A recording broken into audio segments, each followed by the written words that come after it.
Kusumba. Eh? Jesus. Do we hotspot? Yeah, the last time my phone was on Safaricom, it buffer sana.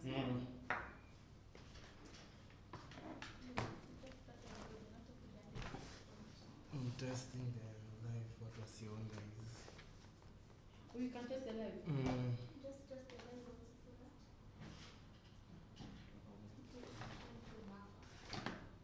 Ingia YouTube na phone yako like test. Mimi my Test sound. Sijui kama eka volume up. Hello. In full volume. Si kuata in front of the speakers.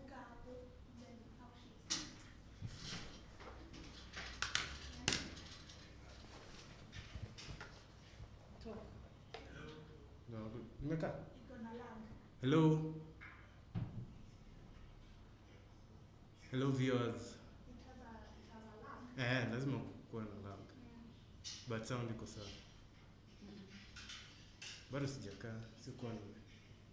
Ndio nimekaa.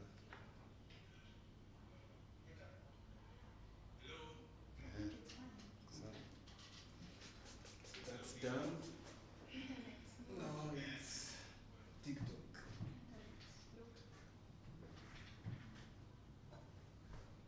Michelle, do you think you'll make it? Ama niweze kutengeneza nywele? Connect them. Later nienda by the time nirudi. Okay, sekona. Nitakuandikia for. Iko kwa the big bag. If you open it the first thing you'll find it's a bag. It's the only wig in that car. Yeah, it's the only black bag in the back seat. Uh-huh. Ukifungua tu zip hivi you'll see a polythene-ish thing. Iko na wig ndani.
Probably go to the loo. Still trust me. Okay, 11 minutes. Is she using my phone to call? I feel like they're not ready. Phone cancel.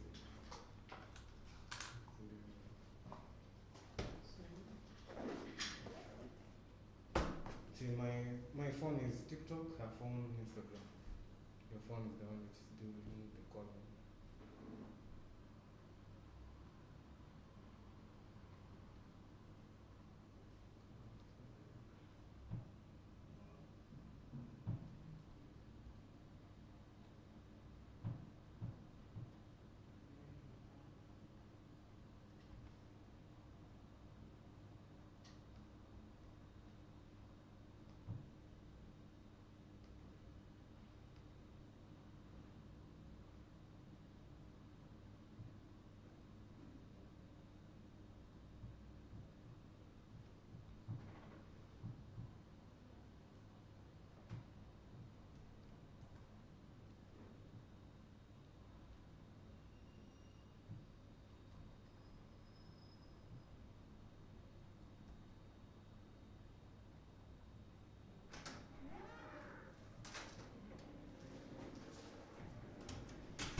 work with what we have. Nothing. Hmm? Nothing.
Ah, yes. Nimejaribu kufanya hii ninatumia webcam.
I can't make it work.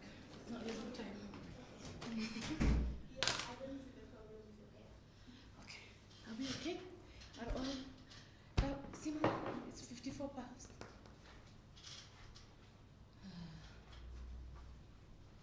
There's no glass for water. It's alright.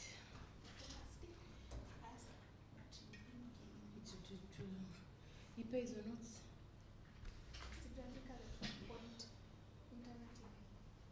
It's gone. We don't have internet? It's come back, No, but I same. don't know why it's not loading. Look at the internet. Fourth point was what? Angalia hiyo GPT.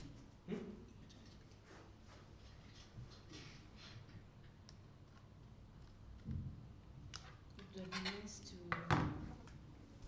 lift this bit. What? This one, to lift it a little bit so that I'm not looking up and down. What was point number 4? What was it? Refresh. Click refresh the whole page. Upper it's two. Upper it's on the same. Ama you don't think so? That's okay. This way is okay. Sasa hii susonge Nipatie huku. yeah, because now I would completely turn my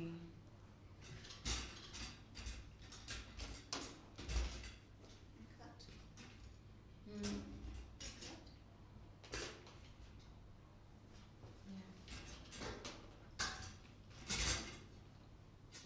Are we ready? Let's start. I'm ready. It's 5 to You have the marker. This is fine. turn this light towards me, so it's not reflecting hapa tu. Move it a bit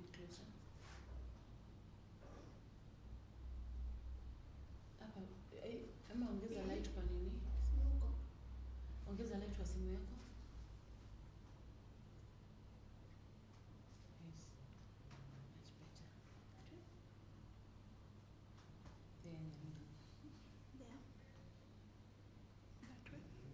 There. I don't have to be seen. No. Ongeza kidogo. Closer. Here. There. Yes. There you fine. Mm-hmm.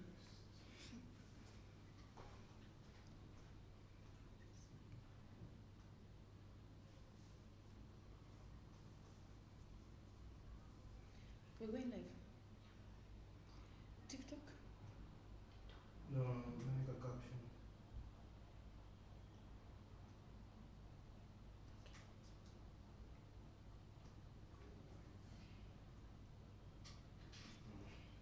Hello everyone, karibuni sana. We'll wait for a few more people. We'll wait for a few more people to join.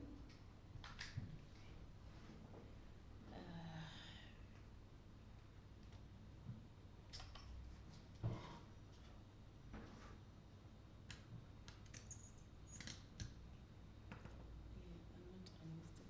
Who's that? No, there's no.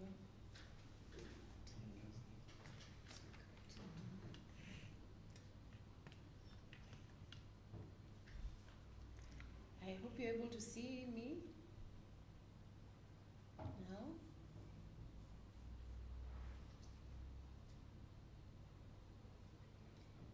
We'll start at 2. I think let me just move slightly so that you're able to see me properly. Actually, let me bring it closer so that you're able to see what I'm going to write on the board.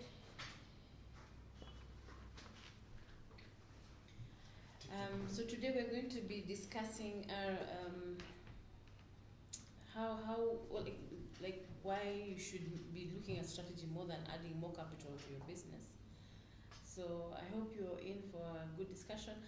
Perhaps you could start sending your questions. If you're running a business and you're running broke and you don't know what to do, this is a good time to start putting up a question so that we discuss as we wait for other people to join. And we wait, and wave at me also so that I know I'm not alone. I really appreciate that. Send a wave, send a high five. If you're broke, this is the time to ask questions. Just write your questions on the comment section, and we should be able to answer that. Hey, Mama Modoni, thank you for joining. I feel very validated. Thank you. Yeah, and if you have comments on this topic in terms of how to navigate out of cash flow issues, please feel welcome to comment in the comment section. We're waiting to start promptly at 2. We are live on Instagram, TikTok and YouTube, and we are very excited about this particular session. And karibuni sana. Thank you for joining me week after week after week. So, karibu. Yes. Are we good to go? Yes. It's now 1:59, and I think we can start at 2 sharp. It is 2 sharp. Great. So, karibuni sana from wherever you're watching us from, if it's TikTok, Instagram, or YouTube. We are glad you're here. We're glad that we are all on this journey for learning on how to run our businesses, how to change our current circumstances, how to get out of the holes that we're in. So the question today is, the business is broke, or the business you're running is broke, or a friend's business is running broke, or whoever business is, or the reason why you're here is because you don't want to be cash broke. Is it the time to get more money to throw it at the business? So how I see it, this is a huge hole that your business is in. And then you have a bucket of water and you want to pour more money into this big hole. And throwing more money at the problem is not the solution. You don't throw money at the problem if you don't know what is ailing your business. So it's important, first of all, to understand why are we here.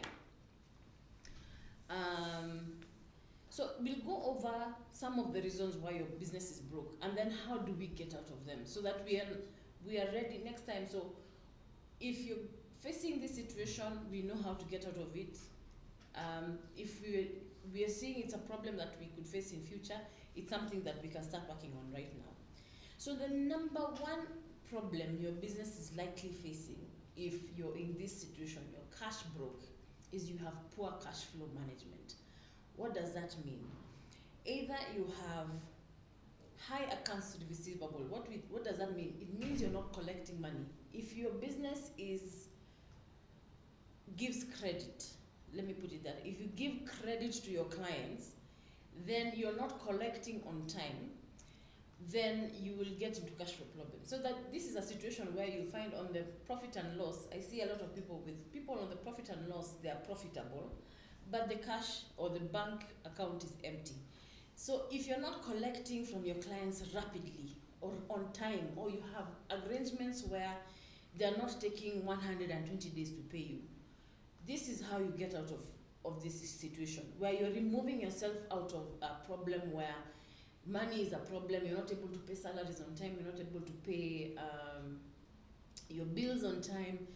If you have credit terms, this is the time where you start reviewing them. Ensure that you give very short or ask for cash from your clients. Or number two, you want to ensure that you're collecting on time. So this is a given situation. So for example, you offer services like us, because we do have certain terms for some of the services we offer. For example, if you're doing recruitment, we'll likely now ask you for a deposit.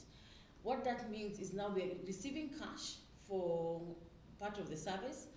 That helps us to do our running costs. Then after that, we send you an invoice. Most of the time we will negotiate for payment immediately after the service is done, or partially done. When we know we need to bill you, we send you an invoice, and then towards the date of billing or of you paying, we will send you an email and ask you to remember that you're supposed to pay on a certain date. 3 days to the date, we call you and say, okay, remember you're supposed to pay on a certain date. On the day, we are actually telling you when can we send the rider to collect the check. So you need to be proactive. Don't wait for the date that the client is supposed to pay you to not start asking for money, because that will leave you cash strapped. So this is a problem that we have, and this means if this is your problem, then the problem is not money. What you need to do is actually collect from the people who owe you money. Another issue that could lead to poor cash flow management is holding too much stock. If you have too much stock, then you're not liquidating. And I see this again, and I know we mentioned it last week. People who sell apparel, clothing, anything fashion related, this is a problem they have in terms of, oh, there's this new style, we need this stock. Or if you have a shop and you're not the one present there, the person selling for you is like, oh, we need to restock this. We don't have a proper inventory management system. You end up finding you have stock worth millions, but you're not able to convert that into cash because you don't have a sales strategy that can support it. So it's very, very important to ensure that you're not holding too much stock, because it is holding your money. So even if you do buy, so I find a lot of people will go and borrow money to buy new stock, because you're like, okay, if I buy new stock, then I'll be able to sell even what is in the shop. And that rarely happens. Majority of the clients who come in the first time, they're holding stock of millions, and they've not really thought, okay, how do I get rid of this stock? So that's number two. Number three, another issue you could be having is your pricing is off. So you've not calculated, you don't have a pricing model. So actually the money you're receiving is not sufficient to run the business. Okay? So what does this mean? Say you picked, you're importing products, or you're giving a certain service, and then you have a competitor who's offering it at a much lower price. And you decide, okay, I want to be competitive, so what I'm going to do is I am going to reduce my prices so that I can compete with my competitor. it's a very bad pricing strategy. First thing, you must make sure that your price covers your costs, your direct costs, your indirect costs. That means the cost of bringing the item here, the cost of delivering that service, anything that else that is required to deliver that product or service. And then now take into account things like your electricity costs, your rent, your salaries, marketing costs. Ensure you've factored that in, broken it down to how many products or services that you're going to sell, and then ensure that you've loaded that cost into the price. That way you ensure that, okay, first we have covered the cost, then we load profit into the price, so that we ensure we have cash for buying things to sell or to actually offer that service that we are offering. Then now we can decide how we compete with the market. At that point only is when you should look at the competitors. Then you know, if I'm higher than my competitor, then I need to target people who can pay me, because there will always be tiered market audiences where you can have people who are low cost, or there are people who are able to pay more. So you now focus and center your marketing strategies to target the people who can afford your services. So that is pricing. Number 4, now the general poor cash flow management, which means you're eating money from your business. You're not checking if you're not paying yourself a salary, and even if you are, you're treating your bank account as if it is your own. The business's bank account needs to be the business's bank account. The business is an entity on its own, and you are an entity on your own. You cannot just remove, it's actually illegal to remove money from your business as if it was your own. Because at the end of the day, you will end up owing taxes that you are not ready to pay for. Especially, like if you're in Kenya, if you know that we have the eating system now, and we're tracking all the income and expenses through KRA. So if you're removing money from your business, you are not going to be able to account for it. So what I usually advise my clients is, first of all, determine your personal budget. Say if you spend maybe 300, 400,000 per month as an individual, you pay yourself 400,000, then that is what you put in as your salary, as an operating expense. Then now when you're doing your calculation for your pricing, you ensure you have catered for your salary. So that you're not coming now to say, okay, I'm going to pay myself from profit. Because profit is something ideally you should touch at the end of the year, not every month. So this is how you factor in your costs, so that by the time you're removing 400,000 from your bank account, you're removing it as your salary, and you've ensured that you've taken care of it in the pricing. Number 5, another issue you might be having is that you're not meeting your sales target. So once you've done your pricing, you should ideally come up with a sales target. So if you've broken down that, for me to load indirect expenses of 500,000 or 1 million, and I need to probably sell to 100 people, or I need to sell to 1,000 people, or I need to sell 1,000 items. If you don't meet your sales target, you will be cash strapped. You will not be able to meet your expenses. You will not be able to pay the salaries. You will not be able to pay yourself. So it is inherent that once you have your pricing strategy, that you must have a sales target, then now have a sales strategy. So you're ensuring that you're meeting your target. If you're running a business that doesn't have sales targets, you're going to be in deep, deep trouble, and you're not going to be able to meet your expenses.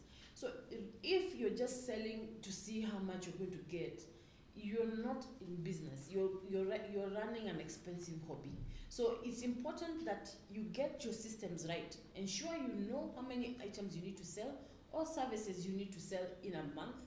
Then know that that now becomes my sales target. And say, for example, the pricing says you need to sell to 1,000 people. Always be prudent and set your targets higher. So you say my target will be 1,500, so that if you now land on 1,000, you're okay. You're making sure that you're able to meet your expenses. So this is around cash flow management. There are other reasons, but these usually are the major 5 reasons on poor cash flow management. Now, this leads to my point number 2. If you don't have a budget or a financial plan, and it doesn't have to be complex, and you don't have to do a very elaborate plan, But if you know I'm supposed to sell this number of items, then you should come up with what is called a budget. And if you're able to get an accountant to do this for you, this would be fantastic. But say you don't have money for an accountant, what do? You set a sales target of, say, you need to sell revenue worth 10 million or revenue worth 20 million this month or every month to be able to sustain yourself. If your sales target per month is 20 million, for example, then you need to have a budget based on the same cash flow projection you had that says, I'm going to spend this amount of money on rent, this amount of money on salaries, this amount of money on marketing, this amount of money on even just restocking. That financial plan should be followed to the letter. If you're the kind of person who you'll see something on the internet and you'll be like, oh, I think we need that. Or you'll see someone will come and pitch to you a system and you're like, oh, I think we need that. And you've not factored it in the budget, you're going to likely be in a lot of trouble. Ideally, large organizations will do budgets annually and then have those reviewed continuously. Obviously, by the time you get to September, October, your budgets are not making sense. So you ensure that you're continuously reviewing and say, okay, there's a new tax that has been introduced, we need to review our budget. Or the forex exchange has changed, like whatever is the value of the dollar has changed. Or you are talking about maybe you maybe had to do an increment, or you suddenly needed to hire. So all the changes that that are forced on you as a business owner have to be loaded onto the budget, so that you're always on budget and there's someone keeping track. Then work well with your accountant. And I always tell my clients, don't hire a yes person to manage your accounts, because you're not getting any financial advice. Get someone who will be able to tell you, boss, from the way we're running, we're likely not to be able to be profitable this month. Or they're able to tell you, I think we're spending too much here, or I think you need to increase revenue. This is not meeting its targets. And remember, if you're selling different SKUs or different services, you need to have an individual target for all the services that you have, so that they're able to track, this service is doing well, this one is likely not doing well, this one we have not had any sales, probably we need to shut it down, so that we're not spending on marketing for things that are not selling. So it's important to have a good financial person, whether they're internal or whether they're a consultant, someone who you can talk to and who can advise you on how to manage your money. If you don't manage your money, it doesn't matter how much you put money into that business, it's just a gaping hole and it's going to suck you dry, and you're going to end up in serious, not just debt, you're going to be insolvent. And insolvent means you now have to declare bankruptcy, and then now that's problems you don't want in your life. So just ensure you're getting your finances straight, ensure you have a budget, plan financially, and always ensure you're mitigating risk. This is something I see we don't do. You create a plan for the year, but you're not thinking about what could go wrong. Sometimes what could go wrong does not happen, but if you have a plan for it, even better. Say if you've been looking at the country and you're seeing the financial situation is not so stable, plan for it. If you think that there might be competitors coming into your space, plan for it. What will you do then? If you think then customers will change their preference, or there's technology that's going to affect your industry, plan for it. If you don't plan for it, then you're always caught off guard. And a lot of companies, needless to say, have gone down that road. Okay, so I'm going to go through some questions that we have received earlier. I've applied for 12 tenders in the last year, hoping funding will finally give me a breakthrough. Meanwhile, my core business remains shaky. Have I been chasing capital to cover up for a weak foundation? Yes, the answer would be yes. Why? Because if you're going to do tender business, you need to know that, first of all, this is a high risk. It's a high return business, so it's likely very high risk.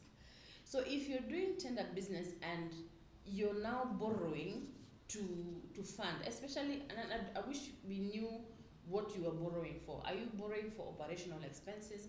Are you borrowing to cover the cost of the tender? Are you borrowing for other things, or are you borrowing to even bribe for that tender?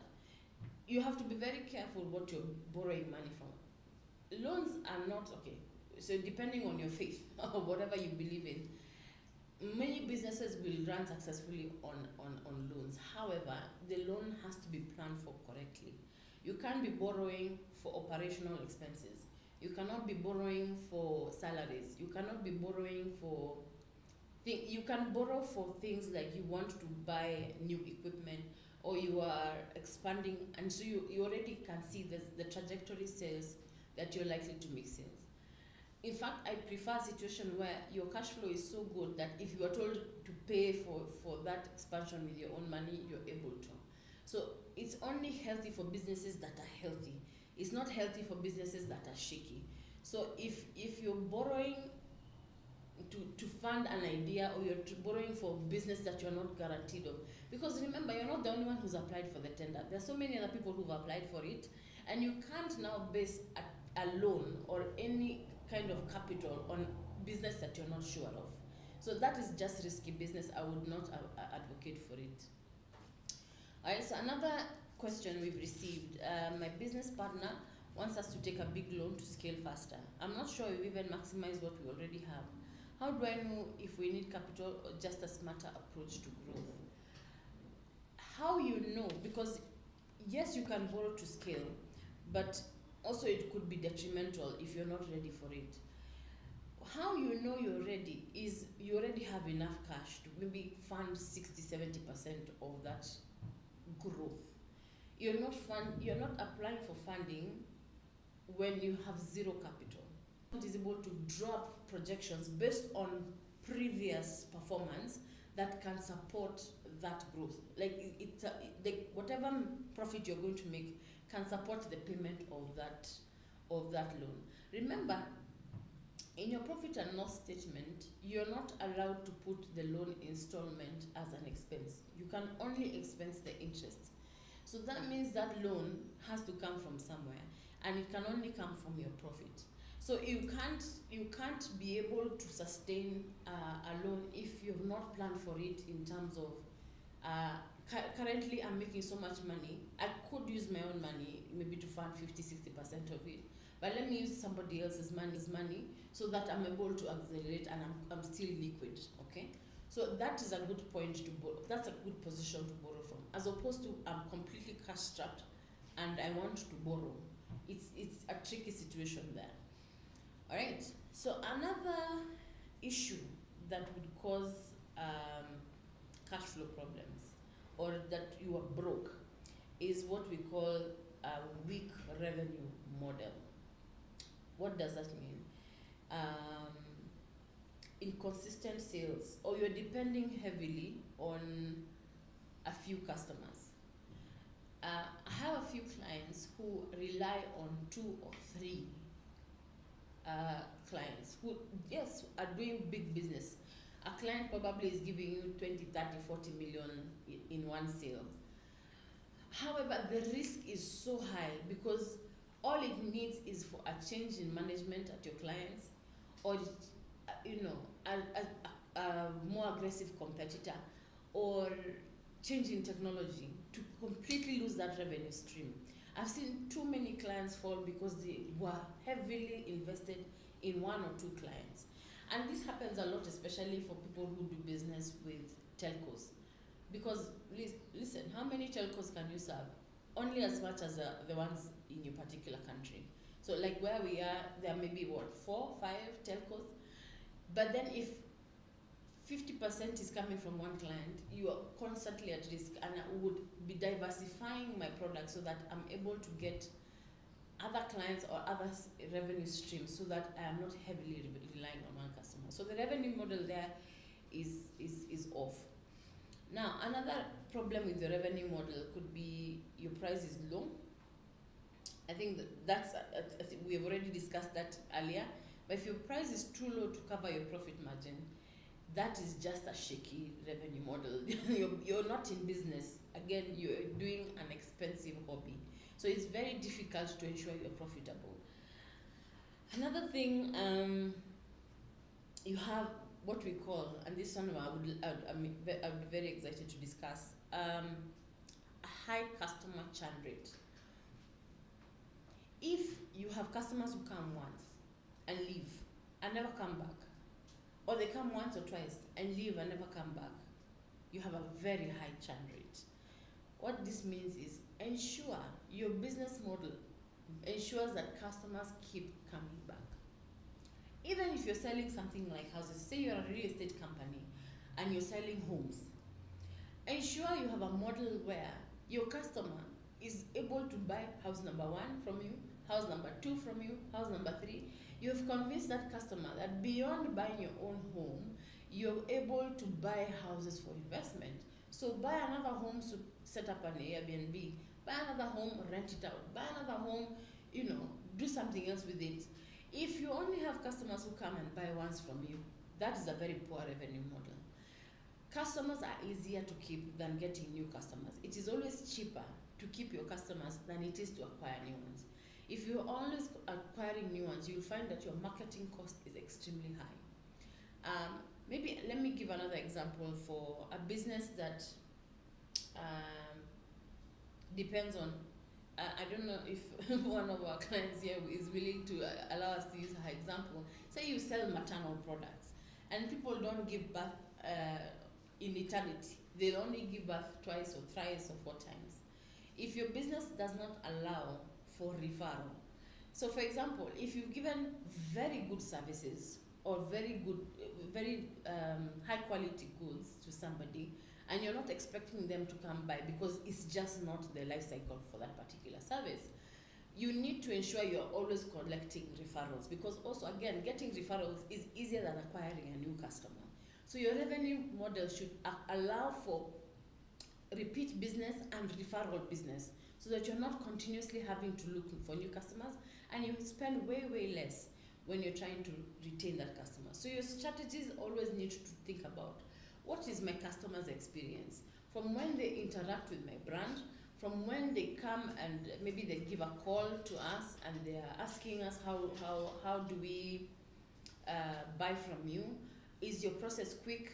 Do they get the information they need? How are they treated? Are they happy with how they're being treated?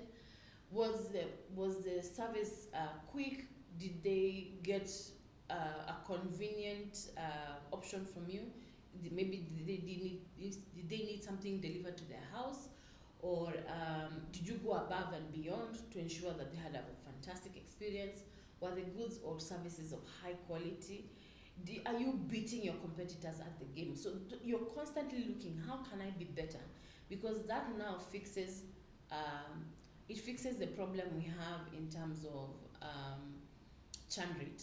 We want to ensure that they have such a beautiful experience that they have to come back. All right, so I think we have now time for a call from one of our callers.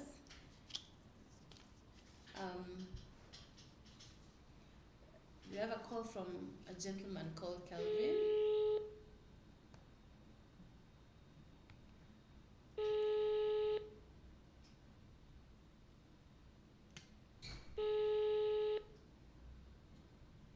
Hello. Hi Calvin, how are you? I'm good, and you? I'm very well. Yes. So you had a question for us today? Oh, yeah. I had a question. Yes. So I was asking, what are the signs that my business problem is strategy related and not just lack of capital? Well, there are quite a number of reasons. When you are able to tell, first of all, you don't even see, you always approach it from that it is strategy related. Okay. Always approach it from that angle. You're not seeing if it's a capital issue, especially if the business has been running. So the only point where a business is underfunded is when it is starting. When it is underfunded, when it's starting, then you already have a problem. Okay. But if you've been running for some time, and then you run out of money, then it is not an investment issue, it's likely a strategy issue. Okay. So now you approach it from now, where you are, where are you failing? Is it a matter of cash flow? Is it a matter of budget? Is it how you're selling? Are you meeting your sales targets? Have you priced your products correctly? Are you making a profit? If you're not making a profit, you immediately know that's a problem you have. If Okay. you're making a profit but then you're not seeing the cash in the bank, then it's a problem with collection, it's a problem with maybe inventory, or you have too much stock. So now you start, you now need to start figuring out where the problem is. So if you have a profit and you're not seeing money in the bank, then now start figuring out, is it our customers are not paying, or are we holding too much stock, or there's something happening where we are overspending, we don't have a budget. Sure, makes sense now, because I feel most of the time when business, sometimes you don't see where the funds is flowing, you feel like you're losing the capital. So I'm wondering about all this strategy, the problem where. Yeah, likely it's if you're making money, it's likely that you're not managing your expenses properly, or you're receiving money but it's going into expenses, so your pricing is wrong. Okay. Yeah. So now makes more sense now. Alright. That you responded more. Maybe let me listen to your presentation, and then maybe ask another question if need be. Alright, karibu sana. So thank you, Lucy. Alright. So maybe if we can continue, another issue that could affect you, and that here then perhaps you might need to invest a little bit more in the business, is unexpected expenses. So how first of all do you mitigate that?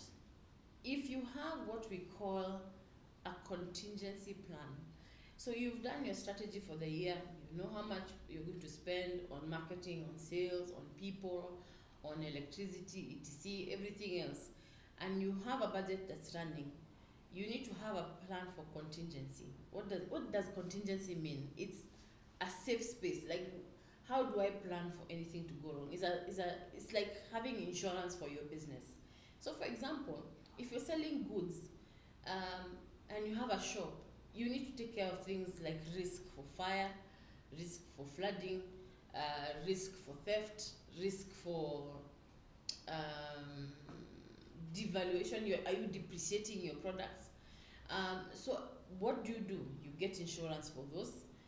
Ensure that you have stock take being done, so that you're not, you don't find out you're being stolen from after I don't know how long. So you ensure you have regular stock take, you have spot takes, the ones that you just arrive and then you surprise your employees with a stock take. It's very important that you continuously manage the risk there. If you're thinking about, if you're in the service industry and the risks could look like competitors who have just come in, or there's a new technology that has come in and then you're not able to offer the services you used to, then what does that mean? You start looking at if you had planned for that contingency, it becomes easier to manage that. But say you had not planned for it and something has happened and you suddenly need money, I would say before adding more capital or taking a loan or whatever, sit down and properly plan for a strategy for actually how you're going to survive that period. It could be anything. It could be a pandemic that you could not plan for adequately.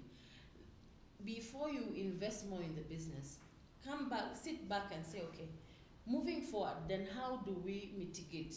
Where we are at, we probably have this pool of customers, they're probably shutting down, or this is happening. What can we offer our clients so that they continuously still buy from us? For example, when COVID happened, let me give you an example of what we did at Janta. When COVID happened, we, of course, in the industry, people were letting people go.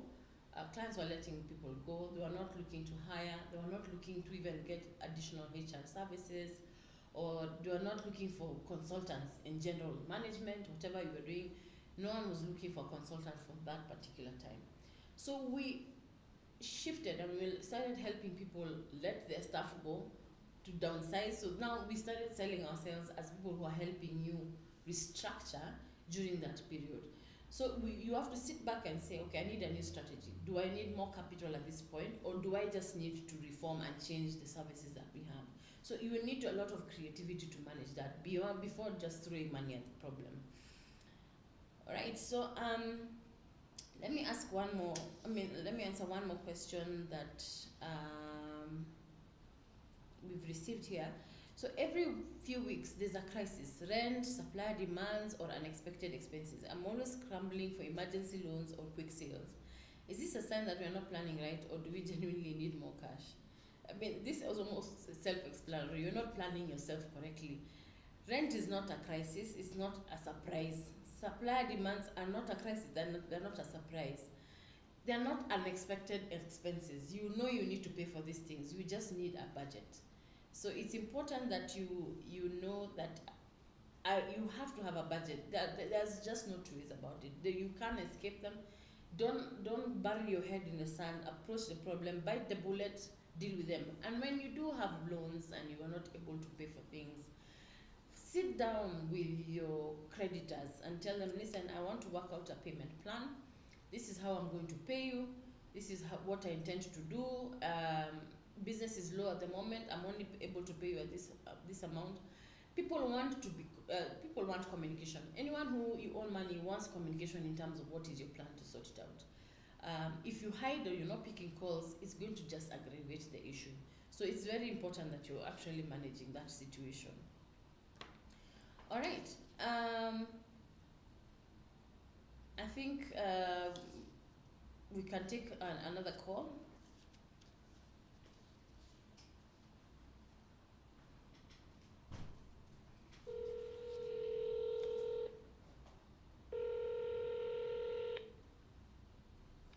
Hello.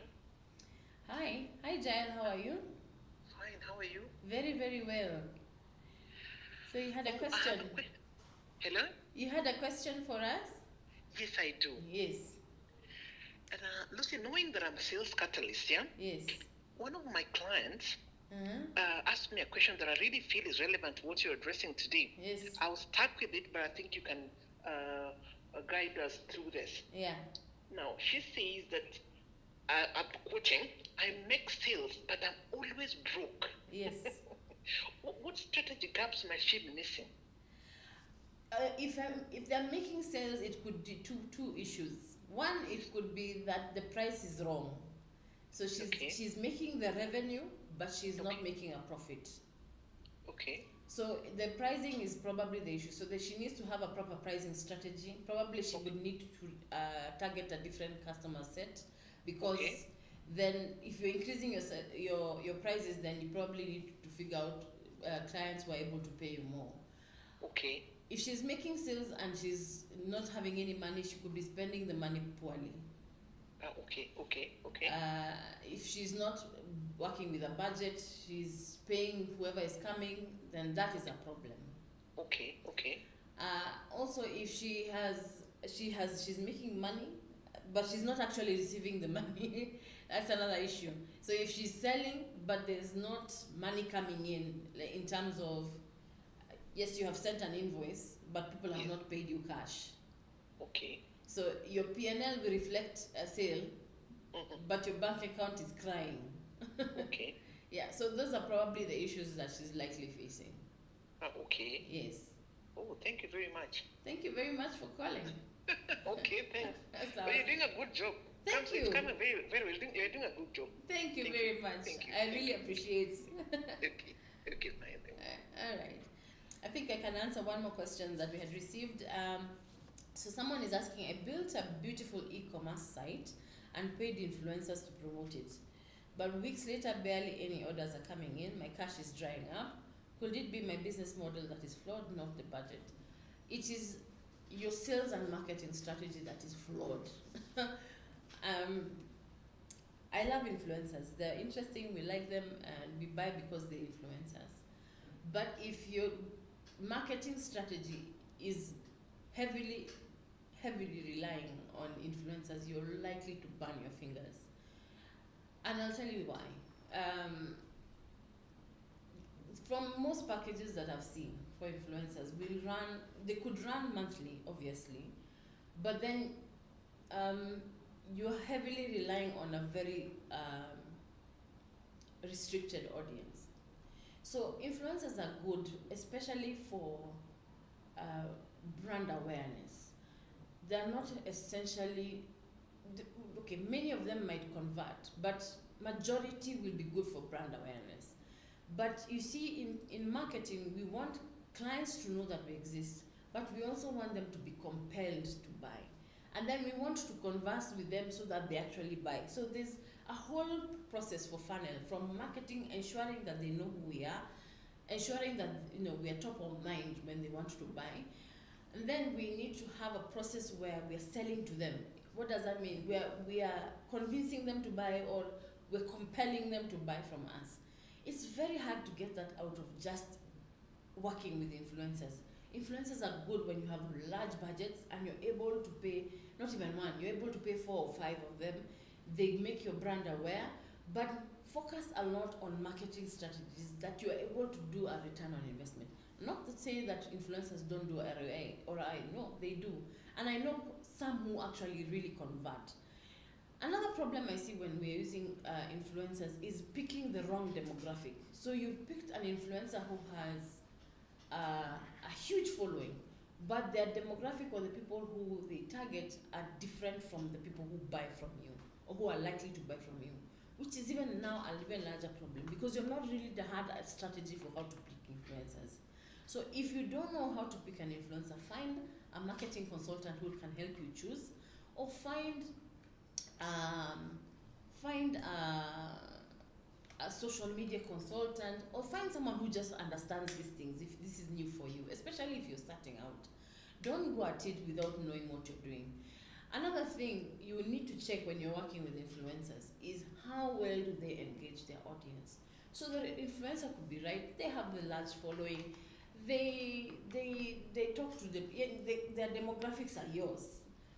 But because they don't engage their followers, they don't respond to comments, they don't laugh with them, they're not doing anything to engage their followers, they might have a huge following, but it's dead. It's a dead audience, and the algorithm knows that. So they don't actually convert for you, because not too many people are seeing your advert. So it's very important that you are very, very careful when picking an influencer. Pick someone who engages with their audience. Check if they're doing their stories. Check if they're commenting.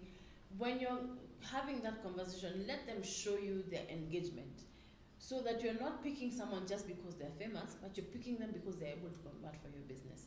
And then make sure that it is one of the strategies that your business is using to get customers, to learn who you are, to learn what products you're having, the kind of impact you're going to make. And that's a whole other conversation, and I know I'm going out of tangent, but it's important that you know that influencers are good, but use them correctly. Don't use them and now you've paid influencers and then you sit back and wait for sales. It's going to be really, really tough for you. So just to close, on the whole issue is just to think about, from the beginning when you are starting your business, when you're coming up with your business plan, what did your business plan tell you needed to have to actually make money? So I see a lot of people going into business underfunded, and that I think is a problem we have in this continent that we really need to fix. So your business is the kind that will require heavy advertising, heavy marketing. You know you need to have billboards across town. You know you need to be spending $500,000, for example, on marketing every quarter or every month, but yet you invest so little in the business, or you underfund a particular arm. So you start a business, you spend money on aesthetics, a nice office, etc., but you're not spending money on the essentials. You're not spending money on sales. You're not spending money on marketing. You're going to run into a problem, because you will not meet your sales target, and then you will be cash strapped, and you'll be left there with your beautiful office, and there'll be no one to buy from you. So it's important that you fund your business correctly. If your business plan said you need to find yourself 10 million shillings, or you need to find yourself $1 million, regardless of how much you want to come up with for your plan to work, you really do need to find that money, so that you're not starting a business bootstrapping and then expecting the results that the plan was to give you. If your plan said you would make $1 billion shillings if you spent $1 million, or depending on what you had agreed, don't expect to still make those kind of sales if you're not going to put in the kind of money your business plan required. So you must ensure that you fund your business correctly from the beginning, so that now what is now carrying you forward is the strategy. You have to start with a properly funded business, then carry forward with the strategy. Am I saying that you cannot bootstrap? No. I'm saying if you're going to bootstrap, then have manageable expectations. So you can't have a business you started with nothing and expect to make millions in a month. It's a fantasy, and for a lot of people, this is not going to be a reality. Ensure your business is funded if it requires funding. If it doesn't, then manage your expectations and now think about strategies to make sure you still get your customers. It is possible to start with almost no capital. However, it depends on the business that you're starting, and it depends on the strategy you put in from the beginning. So I would advise that if you're not able to figure this out on your own, find a consultant, find somebody who is able to guide you, or someone who's been in business for many years, especially in your industry, not just for many industries, because I find when you talk to business people who are in a completely different business model, they can misadvise you based on their experience. Find someone who's been in your industry to talk to, and then ask them the nuances. How much do I need to spend on this? How much do I need to put into this business? And if you're not able to find someone who's willing to open up, find a consultant who has experience in that industry, and they'll be able to help you out. Don't walk alone in this journey. It is very difficult, especially if you're cash strapped. This is a very painful process. So it's difficult to walk alone. So I would not advise that you try and figure things on your own, unless you kind of know what you're doing. But really take the time at this point in your business to step back and relook at where you're going. Because if you're continuously running like a mouse on a mill, you're not going to go anywhere. You're just going to be repeating your problems. If you're throwing money at your problem, it's going to be drowned out, and you're going to get into a lot of trouble. So I hope you've learned something today. I hope this has been beneficial to you. If you still have questions, comments, etc., please just comment below or DM us. We're happy to answer your questions. If you need support, we are here. This is what we do for a living, and we're excited to. Oh, I see we have a question here, a comment. Mr. Bravis says this one is really helpful. Thank you so much. We really are hoping to make a transformation in a lot of businesses in this region. We find that we are operating with so many people who are feeling lost in this business space, and we are so grateful if we're going to make a change in one or two businesses, and that is enough for us. So really, we are grateful that even you made it to the end of this video. We are thankful that you just you're open to learn, and let's share. Just comment, DM us, reach out. We want to hear from you. Thank you very much, and have a good one ahead.